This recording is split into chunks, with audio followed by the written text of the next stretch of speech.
唔知大家有冇發現咧？好多人去到差唔多40歲左右啦，就覺得食乜嘢都會肥，做幾多運動都仍然有個小肚腩喺度，係好難搞嘅事。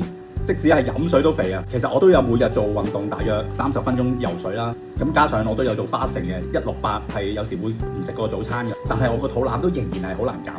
後來睇咗本書咧，就係講緊原來唔係咩新陳代謝慢咗，其實最主要嘅原因過咗30零歲之後，我哋嘅肌肉不斷流失，呢個先係致命傷。嗰本書就教我哋，其實要每日攝取足夠嘅蛋白質，最好每一餐20克左右。咁但係咧，好多人有啲誤解，一個夜晚咧就食好多嘢食，反而早餐同埋午餐就忽略咗。咁就講翻嗰本書，除咗每一餐有20克嘅優質蛋白質之外，仲有10克嘅膳食纖維，其實都係增加呢一個腸道益生菌。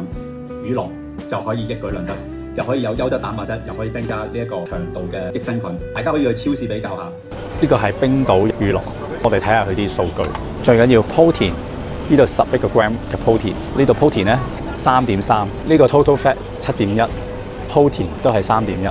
一睇嗰個蛋白質嘅成分咧，冇得傾噶啦，贏咗成條街。今日我整呢個早餐啦，其實就係有優質蛋白質啦，有膳食纖維啦 ，nuts 都係有啲蛋白質喺度啦。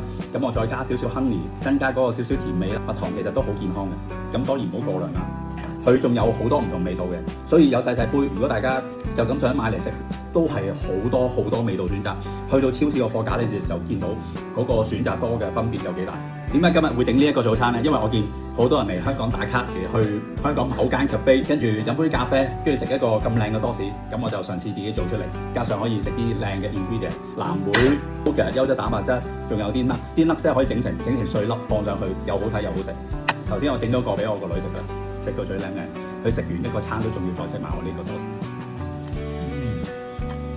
唔記得提沙律刀係好重要。買呢個麵包做底嘅時候，記得買沙律刀。冰島乳酪，佢應該係讀 Easy Skier， 大家可以再上網睇下，係零乳糖嘅，所以乳糖不耐症嘅朋友都可以食得，而且食完之後都對我哋嘅腸道益生菌好有幫助。希望大家中意我分享介紹，可以簡簡單單喺屋企自己整一個咁好味嘅多士。拜拜。